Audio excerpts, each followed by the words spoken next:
Hola chicas y chicos, espero que se encuentren muy bien en sus hogares con su familia y vamos a dar paso a este último tema que nos va a permitir concluir con esta serie de videos que he estado preparando para ustedes para dar continuidad a la distancia con nuestro semestre en la materia de salud comunitaria 2 y que de alguna manera podamos articular estos dos últimos contenidos o temas referentes al VIH por un lado y por otro a las esterilizaciones forzadas que fueron revisadas por ustedes por algunos videos y por una lectura, ¿no? Y cómo poder articular esto, ¿no? Que el punto de encuentro que hay entre estos dos temas que parecieran completamente distintos, justo me gustaría que pudiéramos llegar a ese punto de encuentro para poderlo conectar con pues el tema central de nuestro semestre, de nuestra materia, que fue el discurso, por un lado, y la ideología.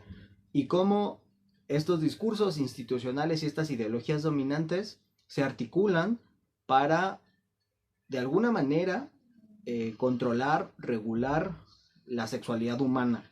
Que en el caso del VIH, pues lo pudimos constatar de manera pues muy concreta en la figura del homosexual o la figura de la trabajadora sexual que durante los años 80, que es cuando aparece esta epidemia, pues se genera un imaginario social, una representación, una asociación de que el VIH era una enfermedad exclusiva de varones homosexuales y de trabajadoras sexuales. Y este prejuicio continúa, este prejuicio no se ha acabado. Y en el caso de las esterilizaciones forzadas, el punto crucial que me parece importante es cómo de manera institucional, de manera gubernamental, se utiliza, se utilizan los dispositivos médicos, se utilizan los discursos médicos para eh, violentar, regular la sexualidad de las mujeres indígenas. Y podemos ver cómo a lo largo de la historia, que eso también lo revisó Michel Foucault en Historia de la Sexualidad, de cómo institucionalmente el, los discursos operan de manera que ciertas sexualidades no son bien vistas, tienen que ser reguladas, algunas conductas tienen que ser erradicadas, y esto sirve como en esta erradicación hay un castigo ejemplar, y que muchas veces va esto con bandera de políticas públicas, de por el bien común.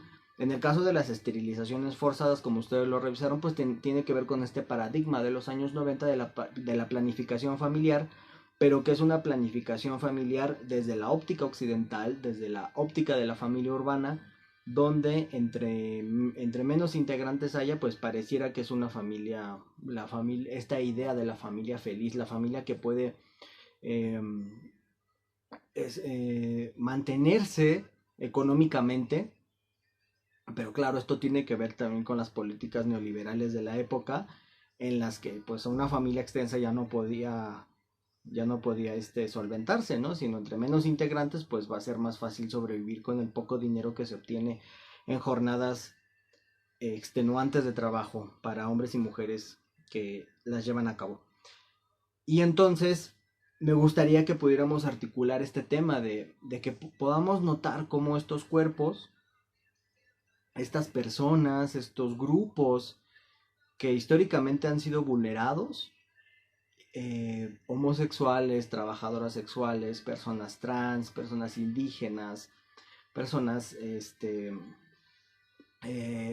origen afro, afromexicanos, afrolatinos, negros, negras, como les llamemos, han, han sufrido históricamente, han padecido históricamente este control, este estigma de los discursos hegemónicos, pero que como herramienta utilizan los dispositivos médicos para regular su sexualidad. Y pues bueno, me gustaría empezar con esta parte de las teorías sexuales. Son diversas, son muchas formas de abordar la sexualidad.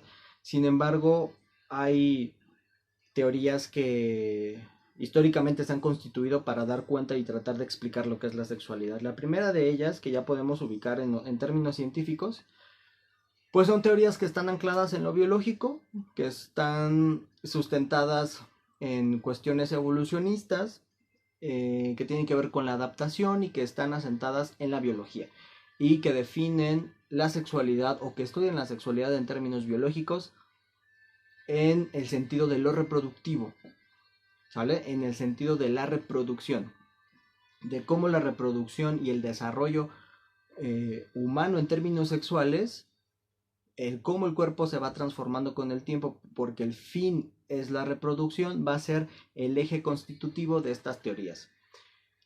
Esto lo podemos ubicar históricamente entre finales del 19 y buena parte del siglo XX hasta la actualidad. Las teorías biologicistas siguen teniendo una relevancia para ciertos grupos por los intereses políticos, es decir, los grupos de ultraderecha, los grupos pro vida, regularmente suelen tomar estas teorías biologicistas, ojo, biologicistas que no biológicas.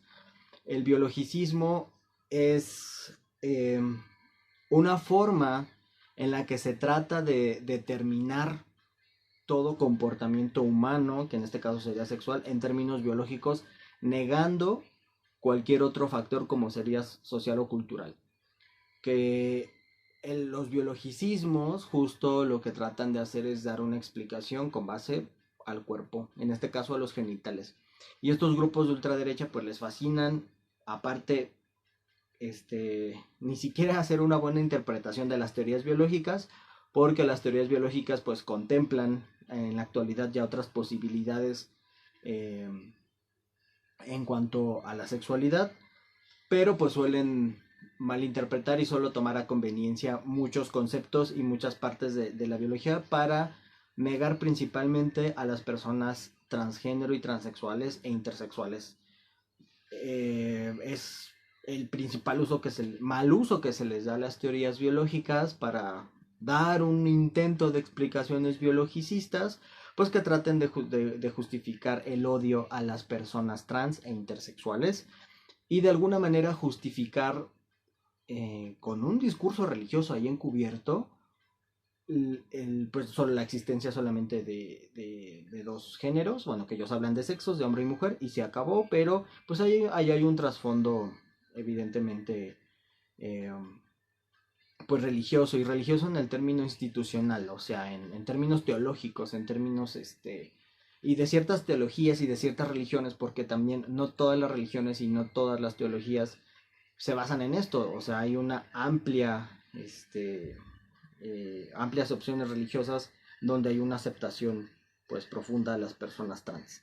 Pero bueno, volviendo a esto, entonces vemos este primer bloque que son las teorías biológicas, y en otro momento en el siglo XIX pues Sigmund Freud va a proponer una teoría que para el momento escandaliza bastante, que es la teoría del desarrollo psicosexual.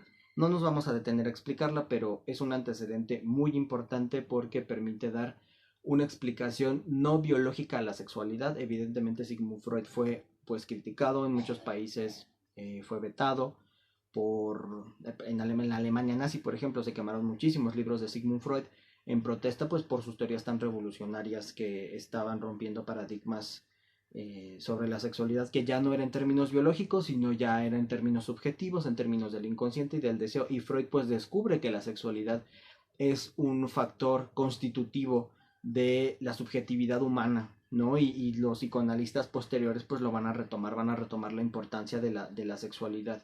Y la sexualidad pues no la vamos a reducir a un coito, la sexualidad es muchísimo más amplia porque implica muchos factores. El siguiente bloque de teorías que vamos a encontrar son teorías de corte antropológico que vamos a ubicar a inicios del siglo XX, y estas teorías lo que pues descubren es que la sexualidad occidental, incluso las mismas teorías de Freud, no aplican o no se pueden encontrar o no se pueden hacer ese rastreo de explicativo de lo sexual en en otras culturas que no son occidentales. Y esta serie de trabajos que regularmente se llevan a cabo en África y en los archipiélagos de Oceanía, pues van a dar cuenta de que hay otras posibilidades sexuales que están determinadas por la cultura. Y aquí entonces vemos estos saltos que hay. Estas teorías biológicas, que su antecedente son, digamos, las explicaciones teológicas de la sexualidad, ya con la aparición o la consolidación más bien de la biología como ciencia, a partir de Darwin, pues, eh, bueno, de Darwin y de otros. Darwin no fue el único, pero fue el más, digamos, representativo que influyó en la ciencia. Pues estas teorías religiosas se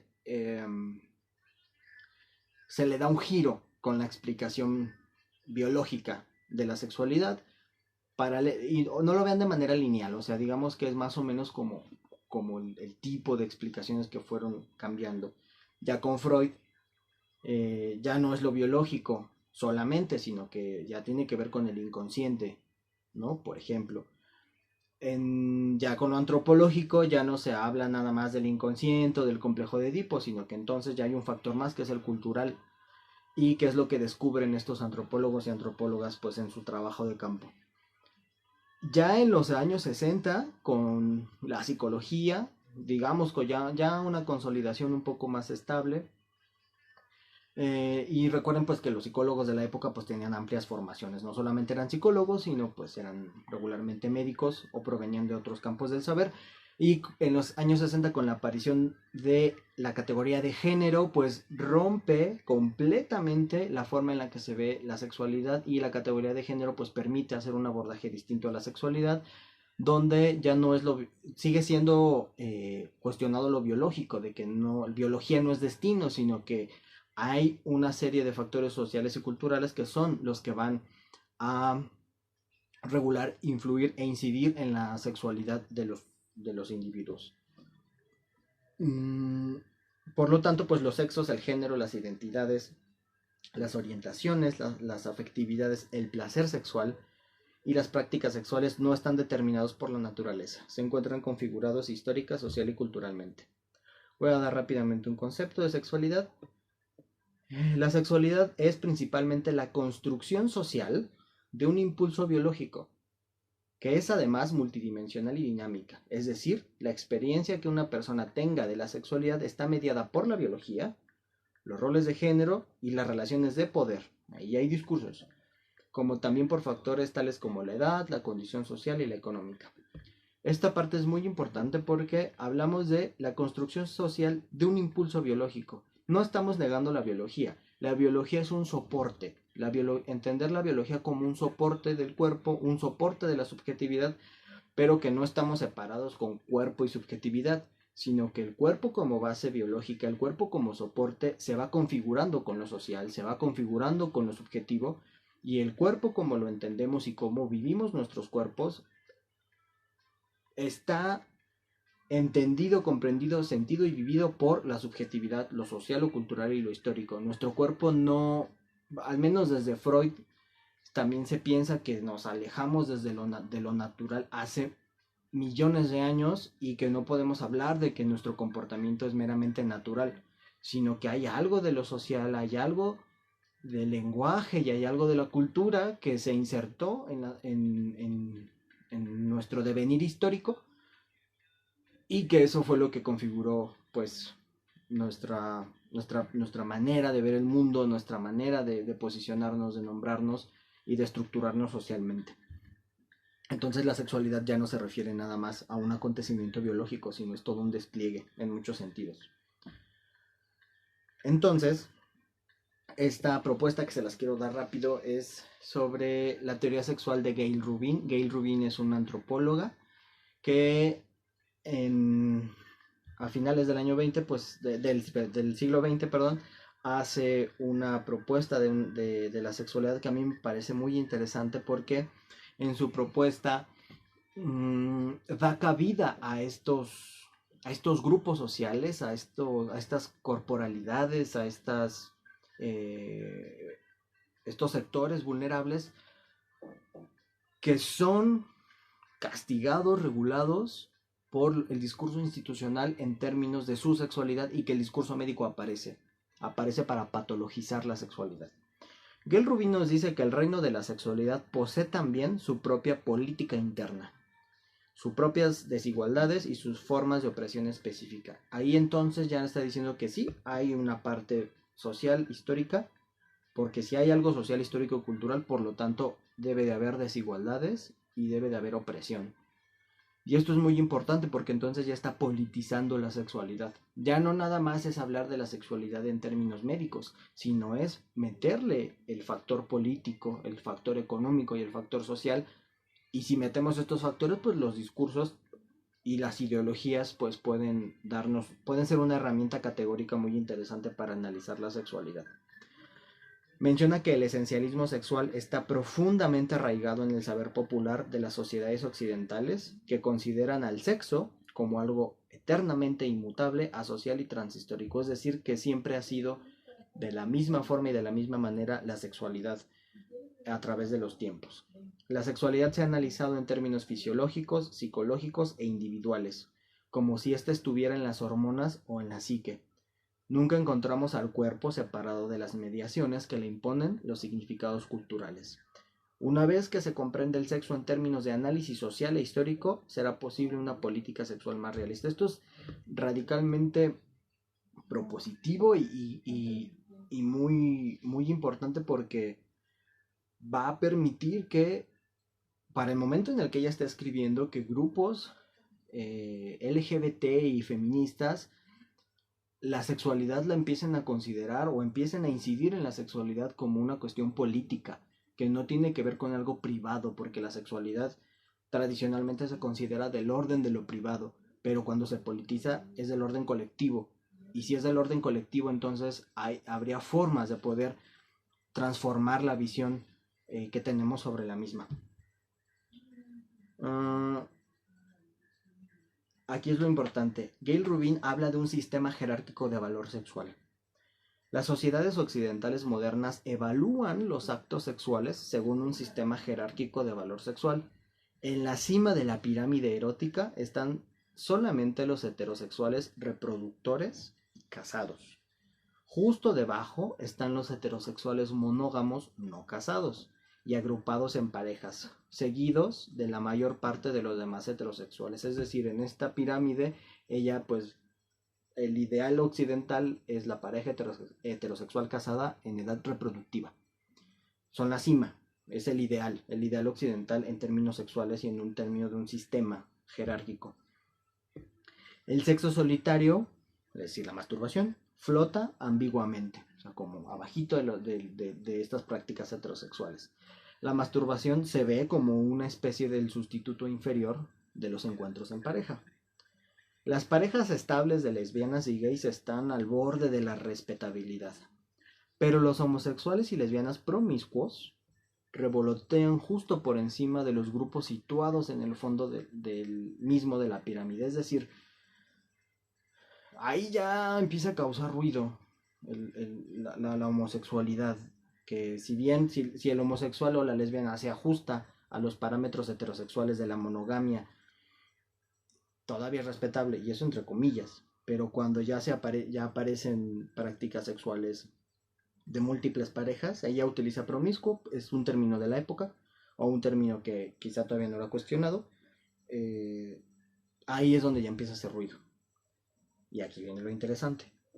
Las castas sexuales más despreciadas incluyen normalmente transexuales, travestis, fetichistas, sadomasoquistas, trabajadores del sexo, tales como prostitutos, prostitutas y quienes trabajan como modelos en la pornografía.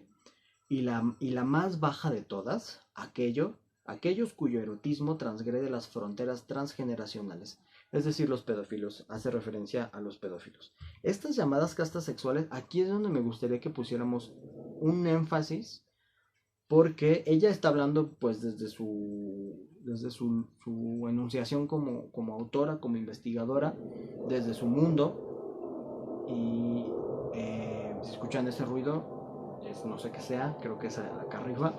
Espero que no interrumpa mucho el sonido del video y que se escuche mi voz. Lo que ella no incluye porque no tenía por qué incluirlo porque su estudio era en otro sentido, es a las personas no occidentales.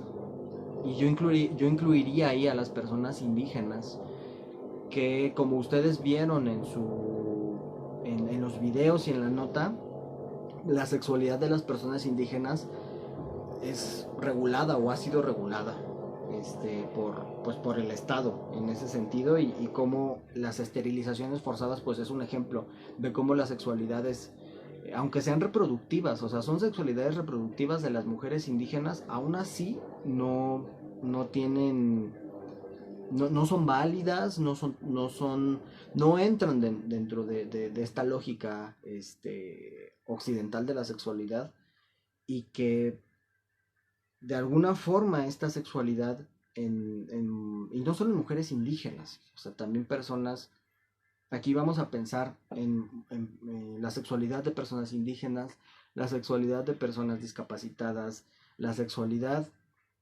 de personas en situación de calle, la sexualidad de las personas en reclusión o privadas legalmente de su libertad.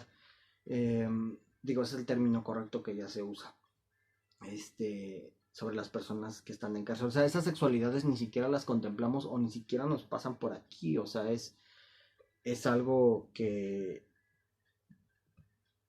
el discurso médico se utiliza como un recurso para la regularización de estas prácticas. Es por eso que estas esterilizaciones forzadas en Perú durante el mandato de Alberto Fujimori, pues sin duda, pues sigue teniendo estragos en la actualidad, porque fue hacia mujeres que en términos sociales son invisibles, no importan, que, que inclusive se justifica esto, ¿no? El sueño de cualquier fascista es esterilizar a las mujeres indígenas o a las personas en situación de pobreza, pues para que no se reproduzcan. Ese es el sueño fascista de muchos, que imaginarlo, pues les causa un regocijo, y comentarios en internet hay mucho sobre esto, gente que lo desea, ¿no? Porque es más fácil despersonalizar, negar la existencia del otro y atentar contra su cuerpo y contra su dignidad humana, pues con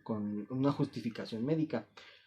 Cuando el hecho de que las personas indígenas de origen rural o campesino tengan muchos hijos no obedece necesariamente a una situación que es el argumento como bajo la manga inmediato, ¿no? Los hijos que Dios me dé, pues sí, puede estar configurado de manera por un sistema religioso, pero también es pensar cómo el trabajo en el campo, entre más manos hay más posibilidad de trabajo, y si hay más trabajo hay más dinero, y esa lógica pues suele reproducirse en muchos sentidos. Perdón por el ruido, ¿eh? Es un taladro, creo que el vecino está taladrando algo, bueno, espero que sea algo y no alguien, ¿verdad? Y espero que se siga escuchando mi voz. La valoración moral de la jerarquía sexual. La autora continúa planteando que los individuos cuya conducta figura en lo alto de esta jerarquía se ven recompensados con el reconocimiento de salud mental, respetabilidad, legalidad, movilidad física y social, apoyo institucional y beneficios materiales. Es decir, quienes están en la cima de esta pirámide, que regularmente son heterosexuales casados en edad reproductiva, pues tienen esta serie de beneficios. Es lo que actualmente seguramente ustedes han escuchado mucho en redes sociales o en sus clases, que es el privilegio. Ese es el privilegio, que puedes acceder a una serie de, de facilidades, de aquí ella lo plantea como reconocimiento y recompensa, ¿no? De una serie de derechos a los que todos deberíamos de acceder, pero cuando solo unos pocos acceden a estos derechos, es un privilegio, porque los derechos en términos constitucionales y teóricos deberían ser para todos. Deberían, pero no lo son. Continúa diciendo que a medida que descendemos en la escala de conductas sexuales, los individuos que las practican se ven sujetos a presunción de enfermedad mental. a la ausencia de respetabilidad, criminalidad, restricciones a su movilidad física y social, pérdida del apoyo institucional y sanciones económicas. Aquí es donde podemos ver que conforme se va bajando en la escala, pues ya hay una cuestión de enfermedad mental o de enfermedad en muchos sentidos. O sea, es considerar al homosexual como un enfermo. En los años 20 en México, con la consolidación de la psiquiatría con Porfirio Díaz en el manicomio de la Castañeda, las trabajadoras sexuales eran internadas también y llevaban a cabo un tratamiento pues muy violento para curar su deseo sexual, pues que las llevaba de alguna manera a, bueno, según la explicación, ¿verdad? Porque pues obviamente no era el deseo sexual, sino pues era la única forma en la que podían llevar dinero a casa, pero nada tenía que ver con el deseo. Y pues se llevaba a cabo un tratamiento considerándolas como enfermas mentales por ser trabajadoras sexuales. Lo mismo con la homosexualidad y lo mismo con las personas indígenas, particularmente las mujeres, porque en los videos que pudieron revisar, pues sí, también los hombres fueron sujetos a estas esterilizaciones forzadas, sin embargo la mayor parte pues fueron mujeres. Y recordemos con este discurso médico que una vez hablamos sobre que ha constituido o regulado la forma de ser mujer desde su óptica médica, pues el momento en el que una mujer ya no está en un momento reproductivo, eso tiene un significado muy fuerte en las mujeres, porque la reproducción pues ha sido un eje constitutivo patriarcal de las mujeres, de considerar que su destino es la maternidad, y en el momento en el que una mujer entra en la menopausia o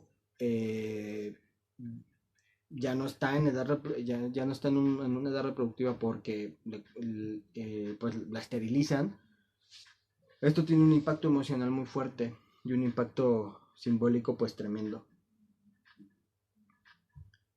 ¿Ok? A la sexualidad buena, normal y natural sería idealmente heterosexual, marital, monógama, reproductiva y no comercial. Sería en parejas dentro de la misma generación y se daría en los hogares. Excluye la pornografía, los objetos fetichistas, los juguetes de todo tipo y cualesquier otros papeles que no fuesen el de macho y hembra. Cualquier sexo que viole estas reglas es malo, anormal y antinatural.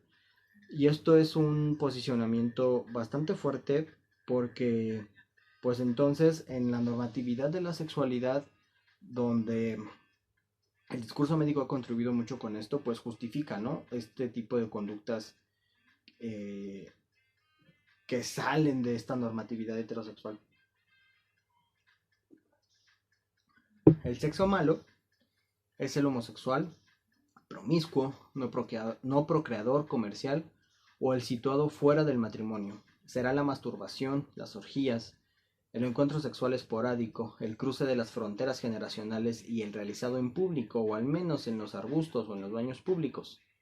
Utilizará la pornografía, los objetos fetichistas, los juguetes sexuales y los roles distintos a los tradicionales. Aquí es donde todo esto que les mencioné tiene que ver con Gayle Rubin, con la autora, y lo que yo incluyo en esto es pues los discursos dominantes con la sexualidad, que también ya los hemos tomado en casa, y pues la raíz, lo que yo considero es que las raíces de la fuerza de este estigma se encuentran en algunas tradiciones religiosas occidentales, particularmente, pero el mayor contenido contemporáneo es resultado de la cuestión médica, del discurso médico, y también pues como herramienta el discurso jurídico. Hay un discurso pues institucional que por un lado va a vigilar y castigar desde lo médico, pero también desde lo jurídico. Va a haber dos formas de regular la sexualidad. Recuerden esta cuestión del homosexual como delincuente.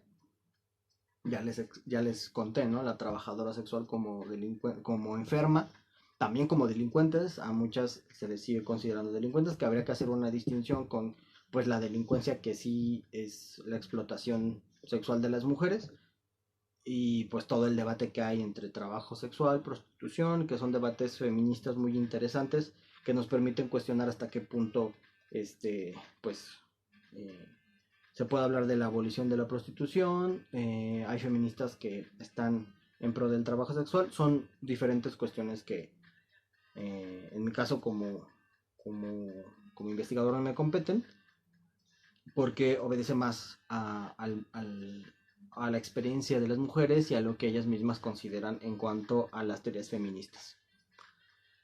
La medicina y la psiquiatría multiplicaron las categorías de conductas sexuales erróneas, es decir, la medicina y la psiquiatría han producido conceptos sobre lo que no debe ser la sexualidad y lo han patologizado. Un ejemplo de ello pues es el término de las parafilias sexuales, que entra dentro es este rango de la enfermedad en lo sexual. El Manual Diagnóstico de Estadística de Desórdenes Mentales, el DSM, ha contribuido a esto también.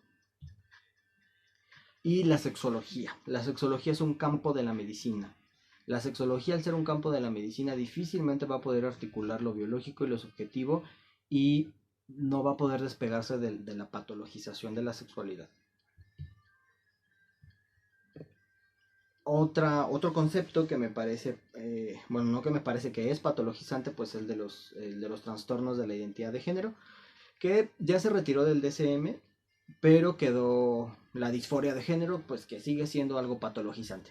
O sea, sigue habiendo patología en cuanto a lo trans, sigue habiendo persecución y criminalización de transexuales, de homosexuales, y en el caso de las personas indígenas, pues su sexualidad también, particularmente de las mujeres, pues es negada, y como vieron en estos videos de las esterilizaciones forzadas, pues México no está exento de esto. En el caso de Guerrero y en otras latitudes también se ha dado estas esterilizaciones forzadas, pues con la idea de la planificación familiar, que pues es un discurso moralizante sobre la sexualidad, y sobre todo por una desatención, un olvido institucional que niega la sexualidad de las mujeres, y que lejos de atenderla directamente o ofrecer otras posibilidades en la sexualidad, pues evidentemente atentan contra la dignidad humana en estos términos biológicos y su impacto emocional que hay en el caso de las mujeres, y